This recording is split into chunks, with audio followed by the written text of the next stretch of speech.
Welcome on back to the N Harmon Show. I'm Dalton Wicks alongside Eric Harmon. How's it going, Dalton? On today's show, we got NFL offseason headlines and update 3 weeks into the MLB season and the NBA playoffs rolling on. Week 1, round 1. Rolling on. Some kind upsets. of going how, yeah, basically going for the most part how we expected, yeah. Good start. So we're going to jump into some NFL offseason news first. Got a couple of interesting stories in the NFL. Huge interesting story in particular.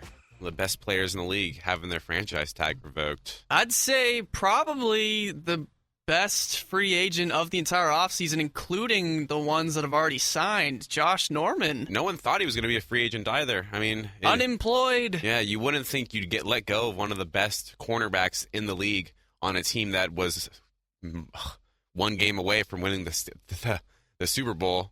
It seems like that might be a piece you may need. Like that's the team that wants the elite cornerback, the team that needs one more player to finish it off. So it seems a little weird to let him go. But I mean, that's what happened.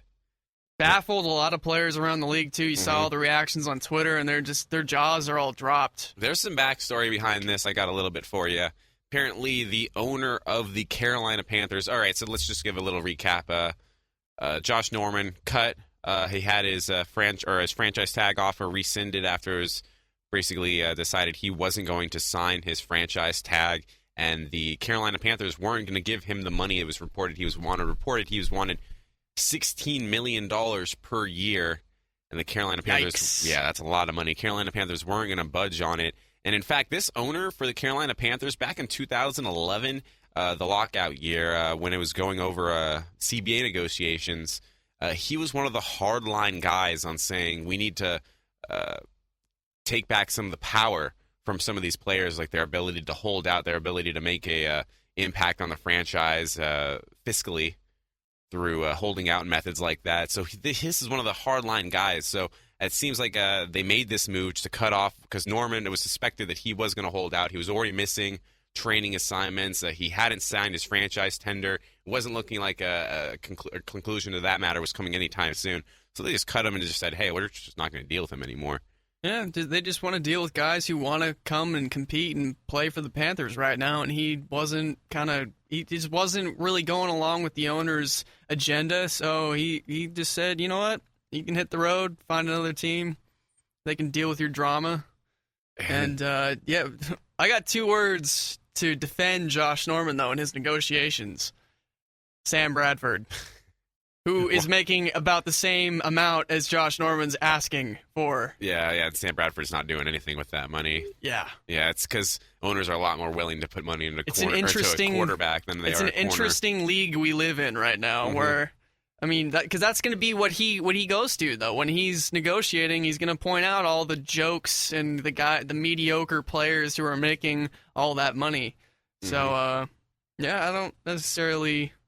I don't know what side I fall on right there. I can see I think they're both right, to be honest. I can see why Josh Norman would want the money, and I can see why the Carolina Panthers would see that, hey, this guy's already 28 years old. I mean, we don't know how many good years he's going to have left. He may be elite, but and that was his first certain. Year as a full 16-game starter standout. Exactly. So it's not like he's bursting into the league, rookie sensation. He kind of needed a long time to find his footing. Both sides have their arguments, and I think that, it's going to work out for both guys. Or I don't know if it'll work out for the Panthers, but I think Josh Norman's going to get his cheddar somewhere. Yeah, that's the thing. I think while the owner has plenty of points to make, and many could say he was right by cutting him, the Panthers are going to be the big losers here because their big offseason signing, who was supposed to be a compliment to Norman, was Boykin, who they signed from Philadelphia, and he was supposed to be the compliment to Norman, and now he's going to be asked to step in to be the number one. And in the past, he's been seen as primarily a kick returner too, and not necessarily a standout corner. So now he's going to have to take on that number one load. A lot of responsibility. Thought he could, be tucked under the wing of Josh Norman, and now Josh Norman, he's gone. So he's going to be a little exposed out there. I think that's just going to put a little bit more pressure on Kelvin Benjamin, too, coming back because... from his injury. Because, now it's just going to be, all right, that offense better be that much better now because the defense just got significantly worse. Mm-hmm. And let's get into who the team's looking for Josh Norman. I mean, I'm a little excited because... Yeah. But before we get into that, though, we have to say that the absolute front runner right now, though, is the Washington Redskins. From multiple reports, multiple sources, they're saying that the Redskins are heavily pursuing him, and they even have a visit scheduled with Norman. And a lot of people are saying he may not leave once he visits. Yeah, so, that makes sense. But there is another team in the running. And this is the team that's going to sign him, and that team is the San Francisco 49ers. They've got, like, the second most cap room in the league. They're not spending it. So. Tons of cap room, new stadium. Come on. And look at all the guys we're going to put around. Yeah. The idea is he wouldn't be a huge impact over there. I mean, there's not many... There's so many. You could just avoid him on the field if he was on the defensive side of the ball. It's not like he's the final piece to really shut down one side of the field. He's not giving you much, and he's going to cost a lot of money too. It'd be a front-loaded contract, so it'd be more than $16 million this first year if they were going to get him. But I mean, it'd be so much fun to have him. Wouldn't that be so Niners, though, if they were to give him a massive deal and then he turns out to be not as great of a player as he showed last season, though? I think that'd be a given that he wouldn't be as good as a player. And then they end up eating, like, not just the last year or two, but, like, 3 or 4 years in that deal. That's why that deal needs to be front-loaded in the first 2 years, giving him the majority of the money. And he wants a 5-year deal, I'm pretty sure, at $16 million annually. Good luck convincing him of that, though. He's probably going to want maximum earning power. Yeah, but I think he would be more... open to getting that front-loaded deal, just because if he gets all of his money in the first 2 years and then gets cut, he's still getting those first 2 years worth of money. Although with the guaranteed contracts, you never, or semi-guaranteed contracts, I think if he's going to go play for a garbage team like the Niners right now, no offense, that's where they currently stand. I mean, Eric Armstead's like their number one player right now, I'd say. And if you're going to convince him to go play for you, you're going to need to convince him that, hey, we're going to pay you handsomely throughout the first two into the third and fourth and fifth years, because otherwise there might be a contender that says, hey, we'll pay you 14 to 15 mil in the first couple of years too, and you just be like, well, I'd be stupid to pass that up. No. So Patriots, maybe. It would need to be. Yeah, it would need to be above. I'd say in the first 2 years they would need to be above that 16-year average. For sure. It need to be like 18, 20 or something like that. Way overpaid to bring him in, but it'd be so much fun to have him here, because he said he's hinted at wanting to play in the Bay Area at some point too. He didn't really specify whether it was Niners or Oakland Raiders. But the hints have been there in the past. So yeah, I'm not opposed to it happening at all. I would love to see him come in and give that fan base a little bit more to root for, too. It'd be fun. A little more exciting, and just the defense would be a little more intimidating, too. It'd be, it's the difference between a boring 3-13 team and, a little bit more fun 3-13 team. So yeah. And at least you wouldn't have to worry so much about getting shredded by through the air, a DeAndre Hopkins coming to town, or insert star wide receiver here. I mean, at least you'd have some sort of way to suppress that guy's yardage. Run all over us, but they couldn't pass against us. That's where Armstead comes into play, because we all know there's only 2 guys on the field at once. Yeah. I mean, it's going to be interesting in the next couple of days to see where he heads off to. But we got some other big NFL news related to the draft. Two big trades going down involving solely picks, but huge nonetheless. First one, you want to give us the deets on the one that came first? The first overall trade? Yeah, we had the Rams acquiring the first overall pick, a 4th-round pick this year, the 113th pick, and a 6th-round pick, the 177th pick. They're trading away 15th overall pick this year, 2 second-round picks this year, the 43rd and the 45th, a 3rd-round pick with the 76th overall, and then in 2017, a 1st and 3rd-round pick. What a mouthful. Wow. 9 picks yes, exchanged in that trade there. And you know what? To be honest, I like this trade of the 2 trades a lot more than I like the other trade. L.A., if they get a quarterback, they've got some weapons around. They've got a running back. They've been building an offensive line. I think they have something like 4 or 5 offensive linemen drafted in the past 2 years. They've got some receiving threats, and they've got a coach who's ready to put that team together. He's the ultimate 8-8 coach, but he sometimes puts together a good squad. So I like that deal for LA because they're trading for a franchise quarterback. Jared Goff won't have to move too far. He's going to move from Berkeley area just down south to Goff and Wentz are kind of looked at as guys with the right pieces. They'll be good QBs. So I think for LA, they're getting their man, and then Tennessee, they're getting a lot of quality picks. They're getting 4 picks in this draft, all within the first 3 rounds, and then you're getting 2 picks next year, first and third round pick. I mean, if you make the right selections here, that's 6 quality players you can have. The Redskins made that same trade. It didn't work out for them as much as they might have hoped. But I mean, when you have those picks, there's a lot of potential there. Here's why Tennessee wins this trade, in my opinion. They've already decided on who their franchise quarterback is going to be for the near future. They've put all their eggs in the Mariota basket. So he's going to be the guy that leads them to the promised land, hopefully. And they got a lot of ammo in return for this trade right here and relinquishing their top picks. So they're going to have quite a few opportunities to stack up weapons around Mariota now, and on defense and on offense. And they got a lot more out of what they originally had. So that's great job by trading downwards in the draft and then acquiring more picks for Tennessee. That's a textbook way to do that. And I think they stole those picks next year, because why I think LA loses is because, yes, they're going to be able to draft that number 1 quarterback, and they're going to be able to find their hopeful quarterback in the next 10 years or so. But when you look at next year's draft now all of a sudden you're out of a first and third round pick, and who's to say that you're not going to have, I mean, you really need to just depend on all of a sudden throwing a complete 180, and now all of a sudden you're contending next year, because if you suck again next year and you're going to rely on those picks, you don't have those picks now. And you're only going to have a second round pick as your highest pick, and then you're going straight to the 4th and 5th and 6th and 7th. And that's not an ideal scenario. So you're putting a lot of pressure on that quarterback you draft to really turn that franchise around as quick as possible.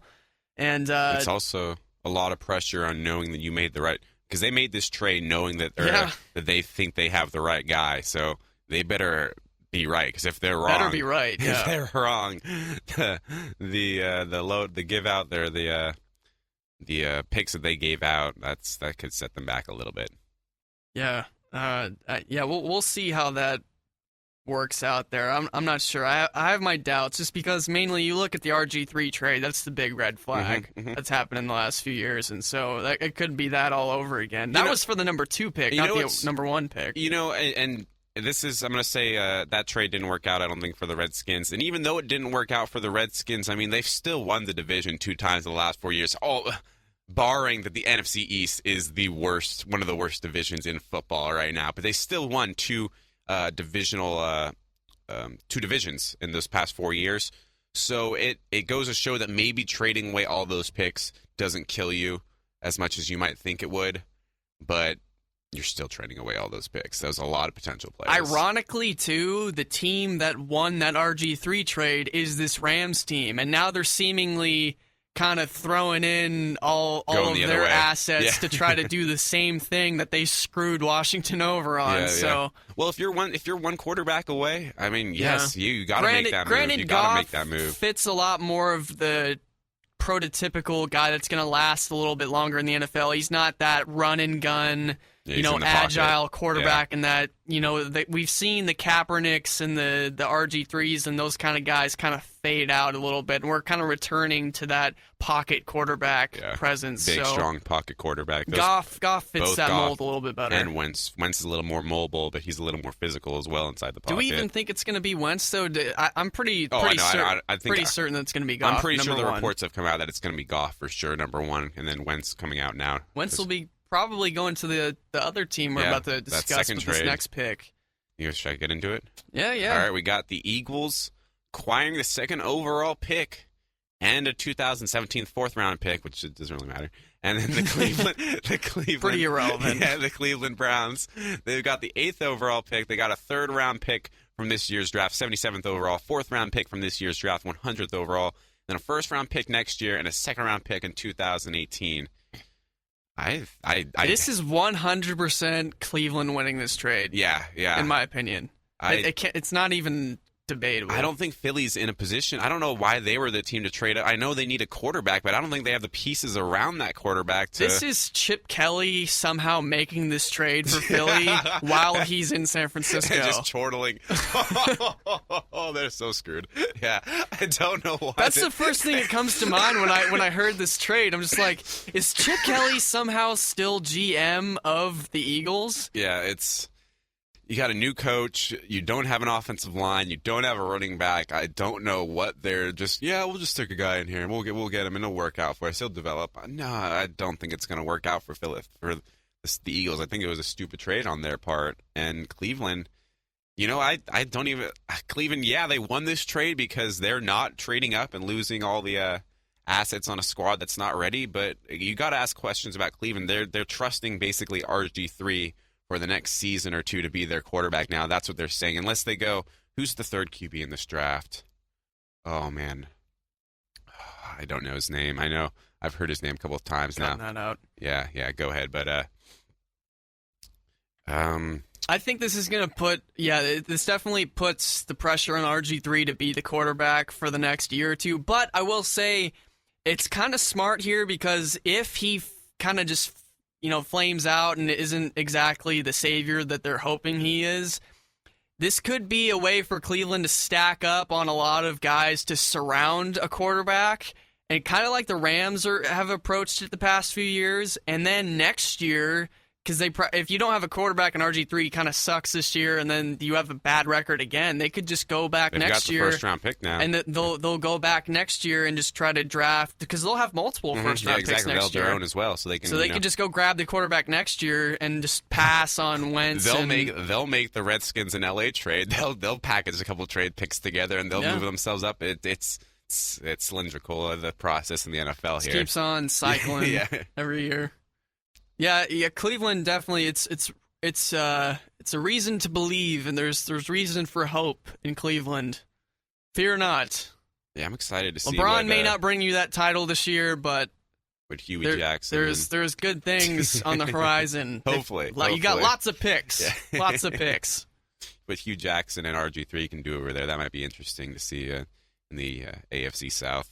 Yeah, it could be a change of style. I guess it wouldn't really be a change of style because Hugh's been playing for Cincinnati. High-octane offense over in Cleveland now. Yeah. No Josh Gordon, though. Yeah. He failed the drug test. You I don't know. silly goose. Have they messed up suspended again. him again, or have they officially suspended Supposedly him yet? he knew he was going to get tested, and then he failed it anyway. Like, come on, man. Yeah, really? He's got an issue, I think. He's got a bad issue. I hear everybody defending the criticisms of the drug testing and all that, and there may be some substance to that, but when you know it's coming and you're a repeat offender, I mean, come on, you're joking dude. yourself if you don't think that the majority of the players in the league are smoking or something to that extent, and they're all able to pass that test easily because they're smart and responsible about it. Because what the test really is testing for is your responsibility in being just able to cover it up and not be stupid about it. And he's failed that repeatedly over and over again, shown to be stupid and irresponsible. So it is what it is. Alrighty, now we're going to switch things over to MLB hot topics, storylines. Baseball. Sitting in week 3 now. Washington, and that's a bit of a precursor to who your player of the week is. Yeah. Washington's sitting on top of the division. Yeah, Daniel Murphy and some other guy carrying that team right now over in Washington. Yeah, some other guy. We can't say who it is because it's my player of the week. So let's just get right into it. I'll give you guys my player of the week. Bryce Harper, killing it this past week. He had 6 home runs, 16 RBIs. He was had an OPS around 1.300. Just an all-around dominating performance from Bryce Harper. Why are we pitching to Bryce Harper anymore? I don't know. Is he reaching that Barry Bonds level? It's getting close. Yeah, he's getting there. It's scary how good he is. When his slugging percentage at this point of the year is .849. He's got so much raw power, and you see how easy it is for him to launch these home runs. It's just Remember when 2 or 3 years ago people were saying he was overrated too because he hadn't put it all together yet? and he was still something like 20 years old, and everyone was just like, "Oh, he's done. One of the bus." When he's launching like 500 to 600 foot home runs in high school at home run derbies, it's not fluky. Yeah. Okay, that's a pretty special talent right there. It took him a little while. Yeah, he was so young He's only 23. Acclimate to the big leagues, and now he's pretty much got the league at his fingertips. Yep. He's definitely my early candidate to repeat as NL MVP, barring some amazing home run binge by Stanton. Yeah, he's just unbelievably good this year. 8 home runs already on the season, 22 RBIs. He's got a .321 batting average, 3 stolen bases, 9 walks, only 7 strikeouts. I mean, across the board, his stats are just pop out at you. I mean, it's what else can you say about him? He's going to be set up. How much money do you think he's going to get on his next contract? Ooh, I don't $500 million? No, I wouldn't say $500 million. Although, I mean, I wouldn't put it past him and Scott Boras to try to go for it. Maniacally just go like, how far can we drive up the price? So, he might wait until like February of that year to sign and ultimately settle for the meager $400 million. He will hit 400. I'll guarantee that. It'll hit 400. That's it's crazy, fun to watch him. though, because baseball's all guaranteed. The big money contracts are all guaranteed too. So he's going to be guaranteed all of that money. A little, I guess this is a little off the field stuff. I do enjoy how Rob Manfred was saying, Bryce Harper's are the face of our league now. If he says we need to be a little more fun, we need to start listening to these players a little bit more. It's good to see that the commission, I mean, we kind of thought he'd be coming out on the player's side, but for him to officially state that we'll be taking input from current players, not Goose Gossage, was a pretty good line. It's like we discussed a few weeks ago on the podcast too. Even though he may not be that appealing and like a Mike Trout kind of personality where he just kind of keeps quiet and goes with the flow. Not everybody's wired like that. Not every guy's going to be like that. Bryce is embracing his own personality. He's just being Bryce, and he's going out there and hate him or love him, he goes out there and he produces. Yeah, he's cocky, and I don't think that's a big enough reason for But again, he's not cocky to the point, I think, gets. as like he's being made out to be. He's not exactly the villain that everybody perceives him as. People just love to hate him. Mm-hmm. Maybe he isn't the most fun guy to be, or maybe he is a bit of a jerk when you meet him in person. I'm not going to judge him. I've never met him, so he could be the nicest guy in the world. Who knows? But just because he's a little bit more showy and a little bit more loud on the field, I don't think, as long as he produces and backs it up, it's totally fine by me. It just brings attention to the sport. Exactly. It's only doing good things for the sport. No one's seeing that and going, oh, I'm not going to watch baseball because someone's showing off. No one's ever said that. Gives ever. us stuff to talk about, too, Goose stuff Gossage. to debate. Yeah. Gives Goose Gossage a reason to be relevant again, honestly. Yeah. Like, who be in the cares news about what Goose Gossage is saying? Yeah, exactly. It brings any news is good news, really, at this point for the MLB. Well, I mean, I guess maybe that's not true. Maybe if they had another Chris Colabello. Yeah, if they have another that's not good news. Another report coming out on steroids, that's never good for baseball. 80-game suspension for Chris Colabello. Apparently, we're still not learning our lesson about PEDs. Just announced. Yeah, I mean, just some breaking news for you. But now we're going to jump into my player of the week, maybe even more obvious considering what just happened. Jake Arrieta throwing his second no-hitter in 9 starts. Just phenomenal. I don't really have many words to describe what he's been doing. His historical run in the second half last year, which ultimately ended up stealing the Cy Young away from Greinke, and then he gets it, and now he's just following it up. This year, he's sitting at an .87 ERA. Wow. .68 WHIP, almost a strikeout per inning pitched, 4-0, no losses. What more can you say? In the last 2 games, he's thrown 17 innings, no runs. Can you even wrap it around your head that this is the same dude who had a 7.20 ERA for the Orioles 3 years ago? 5 years ago, I mean, he was just 3 years ago. 3, yeah. And then all of a sudden just finds his pitching paradise over in Chicago. His nirvana. Oh, man, has it been just unbelievable over there. And good for him. It's always good to see a guy who struggles early on and pulls it around in his career. It really shows the perseverance in a player and his mental state when you got players like that. He's a good guy to take that team to the promised land finally. Yeah. Maybe they can finally get it done this year. He was roughed up a tiny bit last offseason, or last postseason, and didn't exactly pitch to Arrieta form. But if he carries it throughout this postseason, they could be smelling their first trophy. 3 in shutouts. A century. He's thrown 3 shutouts in his first 4 starts. It's unreal. That one game against Arizona, gave up 3 runs, still won the game too. 3 shutouts and 1 outing where he got shelled and gave up 3 runs. Yeah. Wow. Obviously joking there. 3 runs is not that bad of a start, but that by Arrieta terms, that's getting hammered. Yeah, he was pissed when he got off. I shouldn't have given up any of those runs. He wants that 0 ERA on the season. Yeah, so we're going to take it a little more local now. First, we'll jump into the A's. Big news, Eric Sogard's going to have knee surgery. Well, I think he's already had knee surgery, and now he's going to be out through the All-Star break. Darn, I'm really upset. Nah, I'm sorry to hear that, man. Whatever.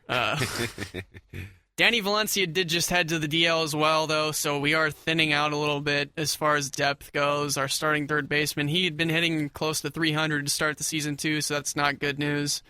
It looks like Tyler Ladendorf's going to get recalled, and he's pretty decent. I've liked seeing him play, and he should hopefully fit the mold pretty well getting called up. And then Valencia, it sounds like it's not going to be too serious, just a left hamstring injury, and it's kind of mild, so he should be activated as soon as the 15 days pass. Also, good news, Henderson Alvarez is progressing quite nicely in his rehab. He's going to be a big X factor for this team. You know, A's been playing hot lately. You know, they sweep Seattle, and then they sweep New York, both in their stadiums. So we're sitting at second place in the AL West right now. So we're not exactly falling into the projections the way all the people were thinking that the A's, they're not going to be in the race this year, not looking too good. But yeah, I think they've got a chance to make some noise here. Yeah, I mean, always an underdog over there in Oakland. I mean, it's going to be, despite the injuries, despite everything that happens to them, you got to hope they'll put together that 500 season, do their little A's magic. They always run it together there around with those quirky rosters. It'll be interesting to see how they respond to these injuries. That's how it started back when they started having those magical runs when they had Donaldson, Cespedes, all those guys back in 2012 too. It just started with having a team that everybody overlooked and nobody really gave them too much thought as to making a run to the postseason, and then they just started beating teams and out hustling teams, and then that's how they made their season happen. So that could happen this year. I mean, with Henderson Alvarez, if he comes back and he pitches like he did when he made the All-Star team back in 2014 with the Marlins, I mean that's a huge pickup for that rotation right there, because we do look pretty thin sans Sonny Gray. A lot of guys on the A's have been stepping up quite a bit lately, too. Jed Lowry's been one of the key contributors lately, hitting .420 in his last week or so of games, and he's been coming up clutch with some nice RBI singles, just like in the Yankee series and also against Kansas City. Canna's been doing a great job. I've been a huge advocate of Canna getting more playing time. I don't understand why Alonso's still been given a lot of the time over him. Canna hits righties better than lefties, so I don't really understand the platoon situation there. He should be playing. He's doing his part when he gets called upon. He had that clutch home run the other day. He's had a couple of clutch hits lately, including the game winner against New York. Yeah, those guys have been doing real well. Also, Burns hitting over 300 in the last week or so. Valencia was hitting well, too, before he was placed in the DL. Chris Davis just hit his first home run of the season, so guys are just coming up clutch with the hits lately, and the bullpen's backing him up. It's looking good for Oakland right now. Yeah, sitting pretty at that 9-7. That's second in the AL West right now. So, I mean, it's good through 16 games. It's just finding that consistency, though. They start out bad against Chicago, and then they go ahead and sweep Seattle, and then they suck against the Angels at home, and then they go take 2 out of 3 from Kansas City, the defending champs, at home. That was a huge series. Yeah. Then they go sweep New York, and now it's you fear that they might fall back again. You want to just keep the momentum going. Keep it up, yeah. That's the trick of the MLB, though. You're going to have your runs. Stephen Vogt, killing it, has the highest OPS among starters for the Oakland A's right now. That's 787. Yeah. So he's been having a solid start for the squad. it's not blow them away numbers, but it's consistent enough that it's going to get you wins at this point. So, I mean, that's all you can ask for from that lineup. It's kind of built like that Royals team from last year in a way, a solid bullpen effort and then just enough hitting to get you those clutch hits and get you by and get the W. Yeah. Starting pitching is not exactly overpowering by any means, but it's just enough. Mm-hmm. So, I mean, we could go with that same kind of formula and get it done. One of the players I've been focusing on the A's since he was one of their free agent signings, what would you say Rich Hill's done? He's been doing all right. What I want from him and our other lefty who's filling in, and I know Surkamp wasn't starting the year in the rotation, and he filled in once DeBrant went on the DL with Tommy John, but with both of those lefties, they don't go long into games. And Rich Hill did do a little bit better his last time out and went further into the game, but I'd like to see that continue and not use as many pitches inning by inning so they can lengthen their starts and then lessen the intensity that's felt by the bullpen. Yeah, because he's Rich Hill, 4 games started so far. He's only thrown 19 innings. Yeah, so that's not less good. Than 5. But he has struck out 29 batters. That's looking pretty good. That's a nice little K through 9. Yeah, it's decent. He's consistently had a good track record of striking out guys too, but I'd rather see this K's dip a little bit and then just have shorter at-bats and have guys ground out more or what have you. I'm looking at it from a fantasy baseball perspective, so I want to get those Ks. Understandable. Now we're going to switch things over to the other side of the Bay. Down week in Bay Area baseball this week. I feel like Giants not pulling it together. They've looked bad one recently. Side of the Bay. Yeah, Giants have looked bad recently. I'm just projecting all my sadness over on the other side of the Bay right now. I mean, Their hitting has gone completely. It's disappeared this past week, and on top of that, they've also got pitching issues with their bullpen. George Contos. Yeah, now you got 2 guys in the DL. Yeah. Romo already hit the DL last week, and now Contos being added onto that. So same injury too, flexor strain. A lot of unproven guys that are going to be called upon to help out the bullpen. Contos is one of their best guys out of the bullpen too. He had a 1.59 ERA, played in 8 of their first 13 games before getting knocked out. Their bullpen's just been bad recently. They lost to the Diamondbacks 9-7 a couple days ago. Wasted leads in the 8th inning, the 9th inning. I mean, and in the 11th inning, you had Chris Heston completely below the game. He threw 3 wild pitches, and they scored 2 times off of him to lose the game. I mean, he had Santiago Castillo giving up a game-tying homer to Jake Lamb with 2 outs in the 9th inning of that game. I mean, it's just systematic failure from the bullpen on all fronts at this point. And now they're getting the guys who have been pulling through are getting hurt. It's very worrisome. I mean, they're getting old. They're getting old, and you don't know if the guys coming in to replace them are quality yet. So we talked about this a little bit earlier, too, in a previous podcast, too, about the aging bullpen and how the young guys need to step up. And unfortunately, you had Strickland come in and struggle the other day, a guy that I had high hopes for. And he, he's got closer potential. He could step in and make a big impact, and he's got a live arm, but he's just not locating and not putting enough run on his pitches right now. And you see some of that frustration boiling over a little bit. Like you saw the benches clear the other day in that game where Osich hit Peralta for the second game in a row where he gets plunked, and I don't know if that's frustration or what's happening there. I just don't think they're bringing it right now. It's just it's not looking. I mean, on the offensive side of the ball, they've only got one guy who's hitting over 300, I think, at this point, and that's Angel Pagan, their 9-hitter. He's been hitting the crud out of the ball lately, by the way. He's give credit where credit's due. He's been hitting the ball really, really well. Span's been producing pretty well, too, getting a lot of RBIs. The guy that I'm now looking pretty dumb for thinking that he was really proving all the haters wrong is Duffy hit that sophomore slump. Yeah.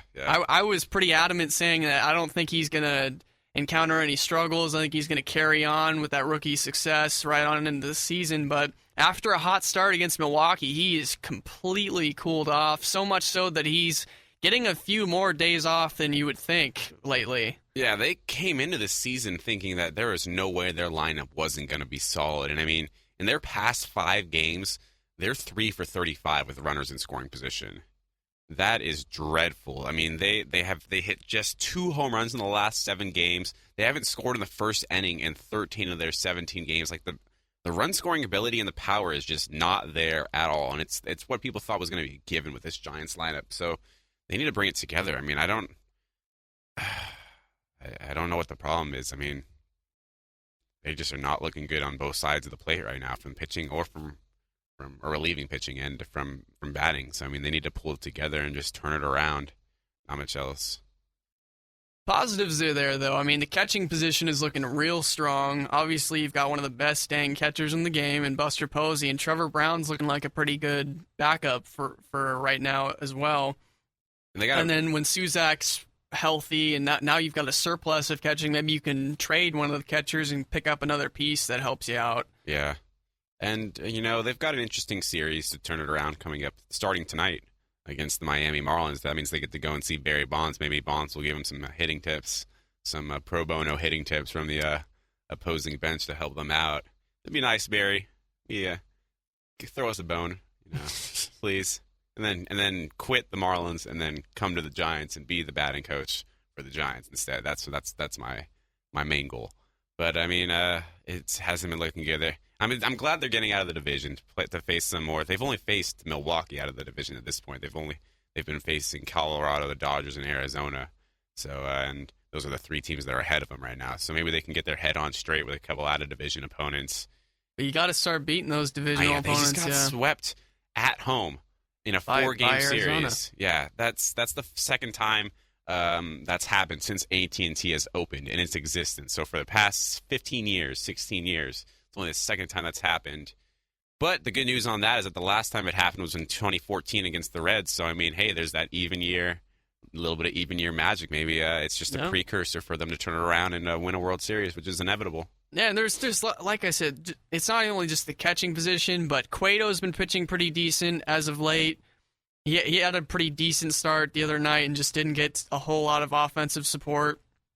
Bumgarner's still got all the potential there. So we're not going to really worry too much about him. I think a lot of it's going to come down to the bullpen. Yeah. A lot of it's going to come down to that. And that's kind of why the A's are succeeding the way they are right now, is because the A's bullpen has been rejuvenated and they've been playing a lot better. Axford's come in and been money. Madsen's been really solid. Other than Doolittle struggling here and there, I mean, the bullpen's been great. And that's why it's a lot easier just... You feel more confident, and then you're it's a lot easier for you to shut down games at the end and not stress so much and not worry when you've got guys that just know how to lock it down. And with the Giants lately, and they've been coughing up leads left and right and just not being able to really lock down that game for their starter, it makes things a lot harder. The good thing is that Bruce Bochy over his career has shown that he's very smart at knowing when to put in relievers, take out relievers, and not just for statistics for working out, but also for building confidence for young guys, maybe guys who you didn't know could bring it, like the development of the current veteran staff of relievers. I mean, that was Bochy bringing them along, putting them in the right positions to pitch, getting the right matchups, and instilling confidence in them. So you got to hope that Bochy will be able to do that with this new group of relievers who are coming in to replace these guys, or else it could start looking ugly. Yeah, a lot of pressure on those relievers, so I think if they're going to turn things around, you're going to be looking at guys like Osich and Broadway and Strickland to turn things around. They've got to turn things around to right the ship. Because, I mean, the other guys, they'll fall into place. You know what you're going to get from Pence. You know what you're going to get from Posey. Pagan's been hitting the ball pretty well, and Panic, Belt, and Crawford, those guys are all solid. It's now just worrying about the back end of the bullpen. It's only 17 games. So I trust them to pull together. It's early. It is early. Alrighty, and to wrap up this show, we're going to talk a little bit of NBA playoffs, update, reactions, storylines. Got the first week of the NBA playoffs down. It was, like we said earlier, pretty predictable. I mean, pretty predictable. A couple of little hiccups here and there, surprises like Indiana with that Game 1 win, but the Raptors have quickly responded, and then Golden State just dropping that one to Houston, although they were missing somebody in that game. A pretty important player. Yeah, Toronto, I feel like it took a little while for their backcourt to get going. For it to hit them that they're in the playoffs. Post-Bosh. Yeah. It took them a little time to realize. Wait, where are we? Oh, we need to win playoffs. 4-7? Talk about man. playoffs? Okay. All right, let's do this. Yeah, I mean, other than that, Clippers up 2-0. Oh, yeah, we had Dallas steal that game. But that was the game we talked about last week where we said there'd be one game that Durant and Westbrook would kind of just throw away. Go 4 for 33. And there it was. So Dallas got their win in. San Antonio just destroying Memphis. Charlie Villanueva making fun of Westbrook's dancing. that had a little bit of something to do with it. Yeah, they had the Dallas players jumping in between Westbrook and another Thunder players. Cameron Payne. Yeah, that would piss me off. I'd be throwing punches. I'd start a pregame fight if he did that on me. East Coast, Cleveland, taking it to Detroit. Atlanta, taking it to Boston. I thought that series would be a little bit closer. Didn't think Boston would be down 2-0 already. Well, I mean, Avery Bradley being lost, that's a huge storyline right there. Yeah. That injury that he suffered, I believe it was a hamstring with him too. He played the most minutes on the team of anybody throughout the season, and he's such a good defender. One of the best guard defenders in the league, might make first team. Mm-hmm. Yeah, that's a huge loss right there. He's a pretty good knockdown three-point shooter, too, so it's causing Marcus Smart to play a lot more, and he's just kind of an enigma. You don't know what you're going to get from him on a nightly basis, so yeah, I think that ultimately stuck the fork in Boston's hopes. I will say next year, when everybody's healthy and assuming they might go out and sign an Al Horford or somebody like that this offseason, they're looking really good for next year. Yeah, agreed. And then you have Miami, got the 2-0 lead on Charlotte. I thought that series would be a little bit closer too, but Miami's put in two amazing performances, scoring 123 in game one, I think, and then 118 or 115 in game two. Miami is feeling that Patrick Ewing effect so hard, losing one of your top guys and then playing better with him out. Because they've lost Chris Bosh, and they have become I shouldn't say infinitely better team, but they have been a remarkably better team on the defensive side of the ball. Yeah. And things opened up for all their players with his absence. Goran had room to play with a big. The Dragon. Hassan didn't have to, fit on the court with another big. Luol Deng got a little bit of room because Bosh likes to leak out there. Luol's allowed to hang out there now by himself. I mean, the spacing on that floor just opened up with the injury of Bosh, so they're going to move on. In the final series, Toronto, Indiana, 2-1. It looks like Toronto should pick that up. But yeah, Paul George is going to need to play his heart out if Indiana has any chance of gaining ground back in that series or even winning it. So yeah, series are basically gone as expected. I mean, is there anything stuck out to you, Dalton? No, it's pretty much going the way.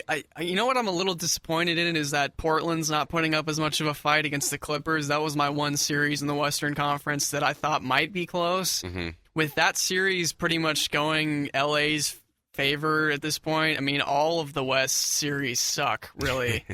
Granted, the Warriors did just lose a game to the Rockets, but it's because they were missing the best player in the league. That's Steph Curry, if you're a listener and wondering who that might be.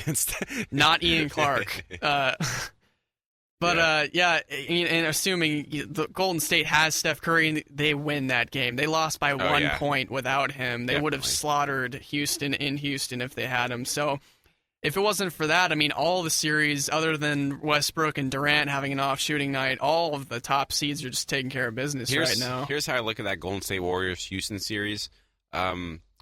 Steph could have played in Game 3. He could have. I agree with him sitting, though. I absolutely agree with him sitting as well. But the Warriors just don't, or just, you know what? We can win 4 out of 6. We can win 4 out of 5 without Steph Curry. I don't think they wanted it to go 6, though. No. That's kind of I'm long saying for that a round just 1. letting him sit in a playoff game and not playing him really shows how much they actually respect Houston, which is not at all. Yeah. It's not going to be a serious series once Steph jumps back in. They're just giving him a couple days rest. Big question is, do you think he's going to play Game 4? He was hopeful of playing Game 3, so I think he will be playing in Game 4. I don't think he's going to play in Game 4. Really? You think they're going to? Yeah, a lot of people may not agree with me, but I think because it's still on the road, I think he returns in Game 5 at Oracle. Okay. I think they're hoping they could steal another one game out of Houston. Without Steph. Without him, and then maybe come home Game 5, play Steph, and then just wrap up the series. But if not, it'll just be 2-2 still, and then it's still going back to Oracle, and you still have more games in Oracle than in Houston to wrap up the series. So it's not a do-or-die game, so I think they're going to play it cautious still. Yeah, that's true. That's very much true. They said the reason why he wasn't courtside Game 3 is because he didn't bring a suit because he thought he was playing. Really? Yeah. Oh, I was wondering about that. So he didn't have the attire to sit courtside and not play, so he just didn't. I think is a little bit too, because he's one of those guys that he's been pretty vocal about. He hates being on the sideline and watching as a spectator, so that could have fed into it as well. Yeah. So, I mean, not much else to say about these series. Any more concerns about that Warriors series, though? You think it's pretty much just a really bad night by everybody in Game 3? That really was what it was. They had 8 to 10 opportunities when they were down by 17, and they did the work to pull back within 1, and then they had 8 to 10 opportunities to take that lead on something like 4 possessions. Like, they would have multiple shots on possessions to take the lead. They were missing. It just wasn't going. The ball wasn't going in the rim for them, into the basket for them last night. And then the way when they did finally take the lead, like that ridiculous turn of events where you have the inbound pass from Trevor Ariza that goes to no one. Yeah. You have the tip ball going right to Ian Clark. Ian Clark, yeah. I don't know what I was going to call him, Ish Smith. For some reason, I always want to call Ian Clark Ish Smith. It does not make any sense. But Ian Clark, yeah, it gets tipped to him, and then you have Harden pull that little move on Iguodala. I was getting so You got to honor him crashing to the basket, too, so I don't really know how you defend that. Yeah, it was just dirty. A good move. It was dirty. Yeah, it was dirty. I'll give him that. But, they got one game, and I predicted it was going to be Warriors in 5, so, I mean... Yeah. It's looking like... It's on its way to that. Yeah. Hopefully they steal Game 4 in Houston, and then I think it's a formality that they win Game 5 back at home. Yeah. See, I don't really have anything else to say about this first round so far. It's been pretty cut and dry. I will say about that series, I think what opened my eyes a little bit, we talked about this off-air too, I did not agree with playing Ian Clark so much down in crunch time. My main reasoning behind that is because he's just not seasoned for those moments right now. He's way too young and inexperienced.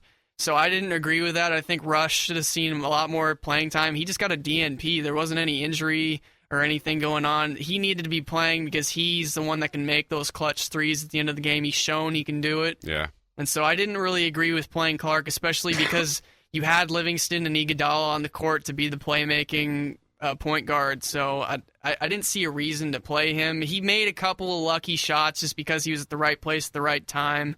And granted, not a lot of anybody else was making shots, but that doesn't mean Brandon Rush might have had a bad night. Yeah, he could have came on the court and been kind of like a Spates presence. I can't speak to Brandon Rush missing or not playing. I don't know what the thought process was on that one, but with Ian Clark, it looked like Kerr was just looking for anyone to give him some production, and then he got it in Ian Clark, and then just decided to roll with him the rest of the game. Like give him a little playoff experience. Yeah. And just McAdoo played too, and I didn't want him playing at all. Yeah, he doesn't have a skill. Like we've talked about this before too, where he doesn't have a skill set that stands out. Mm-hmm. So in a playoff game, I don't really want him on the floor. I mean, Spates plays a lot of minutes because he can give you a lot of scoring. Ezeli plays a lot of minutes because he can give you that interior presence when Bogut's sitting. Guys have roles, but when McAdoo plays, he's just the quote-unquote energy guy. Yeah, you don't really know what he's going to do. That could be said the same for Varejao, and he's playing 0 minutes. We don't need McAdoo playing. So what? Give Iguodala and Livingston or whoever 5 extra minutes of playing time. Who cares? McAdoo played 7.5 minutes in that game. That's 7.5 too many, in my opinion. Agreed, definitely. You had Barbosa only playing 9 minutes. Yeah, Ezeli only played 4 minutes. Barbosa had a bit of a rough game, too. Yeah, these guys had rough games. He missed a couple of open shots. And, if everybody just steps the game up a little bit, I mean, Clay was a little bit off, too. I mean, if they all just kind of get back to their original form the next time. I mean, they had a chance. They had the ball with 2.5 seconds left. They lost by 1 point. Yeah. A lot of people could argue they had no business even coming close to winning that game. That's just how dysfunctional Houston is. They only won by 1 point. Yeah, and barring one kicked ball off the leg, I mean, we both don't really know what that play was going to be because they only had 2.5 seconds left, and they inbounded it to Draymond basically at the logo, and I don't know where they're going to go. He took that pretty hard too. I mean, he was interviewed after the game. He said, he recognized that throughout the game he had a really terrible game, and that he took credit for that, especially that last play. So he plays hard. He knows he's that quote unquote heartbeat of the team, and he needs to be playing hard. And if his play kind of affects and trickles down to everybody around him, so.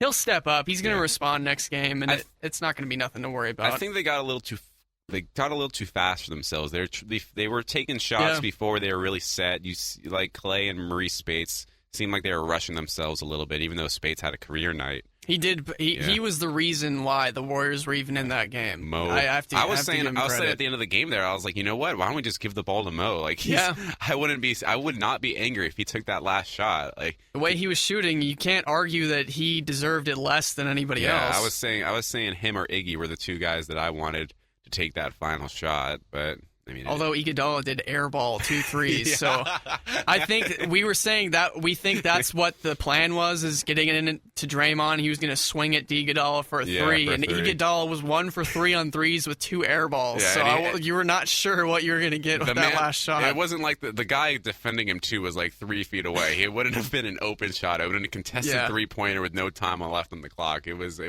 little bit weird play calling. I don't know what they're trying to do. They had Clay on the inbound pass, and you'd think maybe they try and get it back to him, but there's only 2.5 seconds to do that. I still would have had Clay on the court trying to run around a screen or something. I didn't like him passing it because he's not your top 3 passer on the team either. It's Iguodala, Livingston, and Curry are your top passers, and Bogut, honestly. Yeah. Agreed. It is what it is. One loss. Yeah, it's just one loss. Not a huge overreaction. We still have the series lead. Yeah. Yeah, there's also some coaching hires off the court now for the teams that aren't in the playoffs. We had a couple of guys getting hired and some vacancies filled. And the first one, not as important, but something nonetheless, is Earl Watson was re-signed by the Suns. He's given a 3-year deal. I wouldn't say rewarded exactly the support of his players. Yeah. They didn't play well at all, but he had one. He had nobody on the team healthy, though. Bledsoe and Knight and those playmakers, they were hurt for the entire season. He brought together a galvanized locker room, and that's what you want to see from ownership, a coach who can bring the players together. I mean, you had at the end of the season the entire roster saying, we want Earl Watson back because we love to play for him. It can be hard finding that player's coach, the guy that guys get up for playing. Yeah, so if you find that in a coach, keep him, and see what you can do with him. I mean, He didn't work out for this as in the interim role, but give him a full season. Yeah, we won't really know until that squad's fully healthy and intact, and then they play under him next season. Then we'll really see what that's about. Yep. But some slightly bigger news is we saw Tibbs making his return to the NBA back after a 1-year absence. And he's out to prove the Bulls wrong. He's taking what I think is one of the most appealing jobs, too. Yes, I 100% agree. Timberwolves are right on the cusp, I think, of Karl Anthony Towns will make the All-Star team for the next 5 years or so, at least, I think. And Andrew Wiggins is a heck of a talent. Mm-hmm. You know, Shabazz Muhammad, Ricky Rubio. There's a lot of key pieces over there. If they make a splash or two in free agency and maybe pick up another guy through the draft, they're going to be looking good. And, you know, they're going to be solid defensively going forward now with Thibodeau running them. Yeah. You just got to hope that he's learned. Hopefully he doesn't run them in the floor. Yeah, that's what I was going to say. He's learned his lesson about running guys into the floor because he runs them well. He just runs them a little too well. Yeah, so it's rumored to be, it's going to be a 5-year deal, and it's rumored to be around $8, maybe get up to $9 million in a average annual salary, and they're giving him full control. Yep. He's going to have all the operations under his watch, so it's going to be all Thibodeau all the time. He's going to be calling the shots, you know, signing the players, making the trades, and drawing up the plays in the huddle. So we'll see how that works out. He didn't have that power in Chicago, correct? He was just coach. I'm pretty sure. That's kind of why he was ousted, because he was butting heads with ownership and the GM. Yeah, that's what I was going to be getting at. So that'll be exciting, though. I'm ready to see what he brings to that team, and hopefully Minnesota rises and is a new power in the West, maybe a new rival for the Warriors in the future. And finally, our next big headline, which I find a bit humorous, is Washington, D.C. Overpays Scott Brooks quite a bit. They're giving him 5 years, for one reason. $7 million annually, and we both have pretty much agreed that there's one big reason why. Kevin Durant. Come home, Kevin. It's not going to work. It's not going to work. Yeah, it's not going to work. I don't know what the Wizards were doing. Scott Brooks is an average NBA coach, in my opinion, maybe even below average, and they did it just to get Kevin Durant. I'd say it's even more believable for Kevin to go sign in not Atlanta, but Boston or something like that over Washington. He doesn't want to go home. He doesn't want to go home because one of the big things for players is when you make your money, you know how you get with fame comes distant family asking, for financial obligations and stuff like that. And it's been reported that in recent years he tightened his inner circle basically, and he doesn't want to have to go back home and potentially reopen his inner circle to all these people who he feels like maybe they feel like he owes something to them. What a lot of people don't realize too about the whole concept of home is not everybody likes where they grew up, where they came. Just because someone comes from a certain place doesn't mean it's holy to them or it's amazing and they take it over any other place in the world. I mean, some people feel that way, some people don't. And I feel like that's been the entire argument for Kevin Durant going to the Wizards too. It's, he wants to go home. It's where says who? Yeah, exactly. I really want to hear Kevin's opinion. He's been pretty mum on the subject, which is smart, really smart for him to just say nothing and then wait till free agency. So what he has been saying, I feel like, is he's just it seems in 3 or 4 towns he goes, I like this city. Yeah, I like this city, and it's just nothing more, just a little cryptic stuff like that. But I mean, he hasn't been saying anything about Washington, other than reports from his inner circle that he doesn't want to go to Washington. So. Yeah, so back to Brooks, though, I think that's a bit of an overpay and a bit of a long shot for the Wizards to take a chance on him, and they'll probably end up giving the max contract to Bradley Beal instead of Durant, and hoping that Beal can at least play more than half a season for the rest of that contract. And I don't know, I just wasn't really impressed by Brooks. At least with Thibodeau, he had lots of success with the Bulls back in the when Rose was in his heyday, and there was a lot of tenure you could see there as Thibodeau being a good coach, and he was respected too by the players. You saw improvement from Thibodeau's players underneath him, and for the Thunder, you never saw improvement. There was all the talent in the world on that Thunder team. You had two. I mean, Westbrook and Durant were still there, and they're still regarded as 2 of the top 10 players in the league, maybe top 5. And so there's not really a whole lot of excuses or wiggle room for failure when you're coaching that team. Yeah, you had young Durant, young Westbrook, young Serge Ibaka, and they haven't really developed. I mean, they're good players. Westbrook and Durant are great players, but as a team, they haven't developed in the ways you would want to see them as they go on. Yeah. Scott Brooks. He is what he is. All right, Dalton. I'm going to give you as much as I can go here on Sharks Talk. Our Sharkies have been doing great. They have been doing really well. They're 1 overtime goal away from sweeping the Kings here. They're up 3-1 at the moment. They got a game tonight on the road in LA with the opportunity to kick the Kings out of the playoffs, which would be sweet, sweet vengeance after 2 years ago. Game 4, they just won last game 3-2 in San Jose. They looked really good on the power play. One of the Sharks' biggest strengths has been their power play this season, and they scored 3 power play goals. All 3 of their goals were on the power play, and they were good-looking goals, too. You had a one-timer from Brent Burns from the point that beat Quick short side on a wicked slap shot. Then you had Joe Thornton setting up Joe Pavelski right out in front from behind the net. Joe Pavelski got into a little gap there right in front of the goalie and was able to stuff it in on Quick. And then the final goal, it's going to be a little bit of a trouble for me to describe this to you, but I'm going to try and do it anyways. He had a tipped shot from the point that's on its edge going off across the ice. Patrick Marleau comes up to it, kicks it with his right foot, kicks it forward out in front of him, all in one motion, takes it on his backhand, so he's a left-handed shooter, and flicks a rolling puck left over the goalie's shoulder, off the post and in. He only had about 3 inches of room to put that puck in.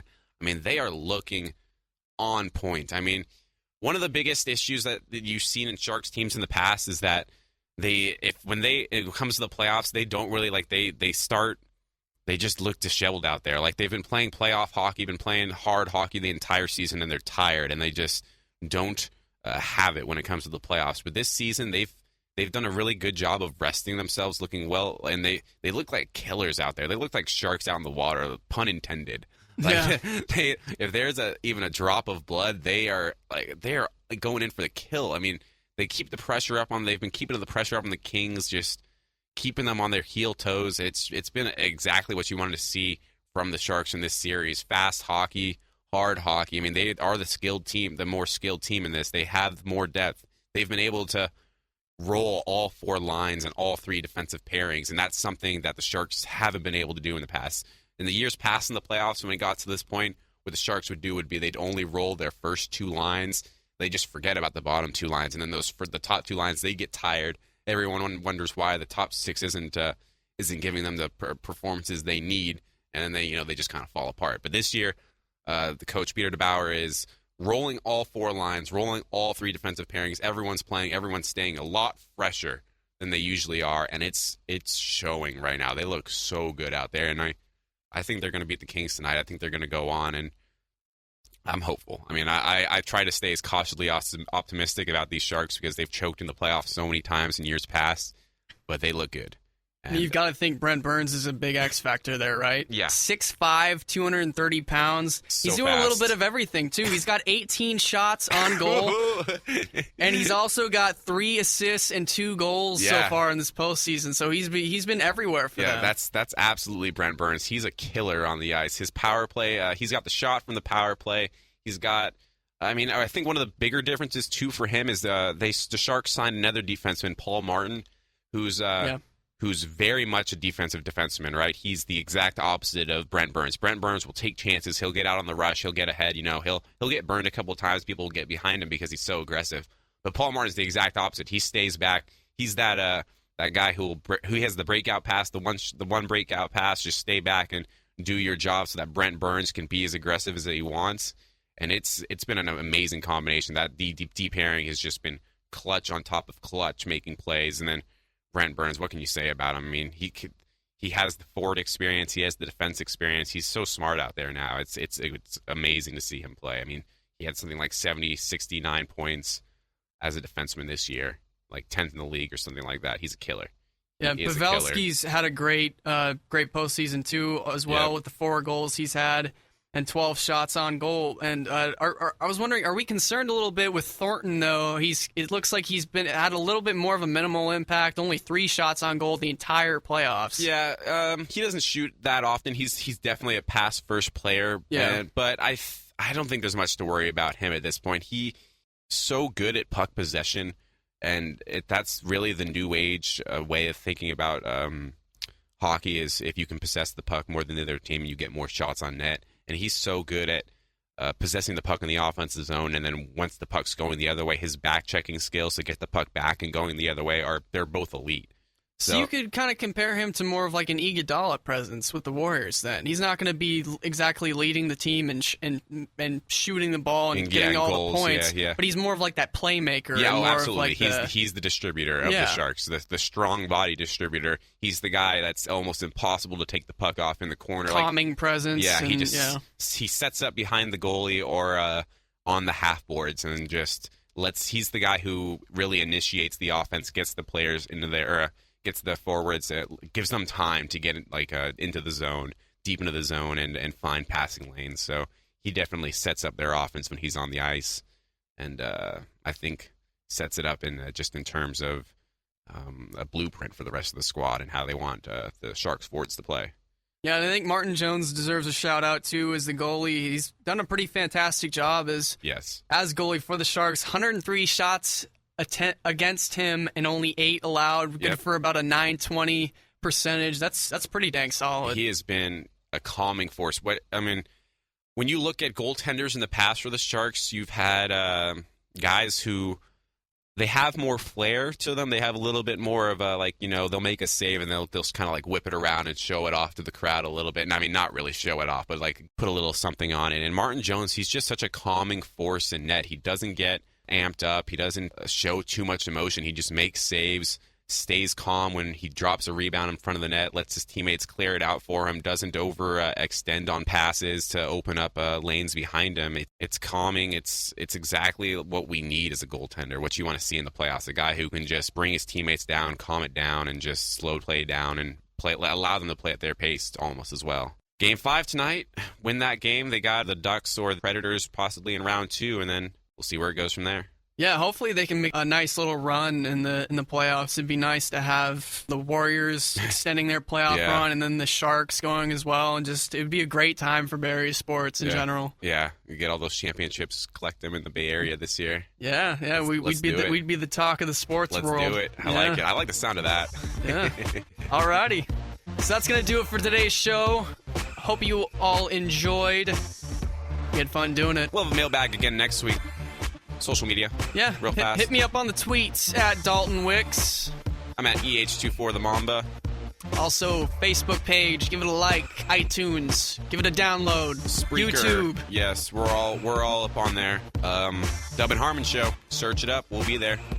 There are no others. Yeah, there are. It's just us. It is just us. So have a good day. Have a good night. Have a good weekend. Have a good week, folks. Hope you're enjoying it. You stay classy.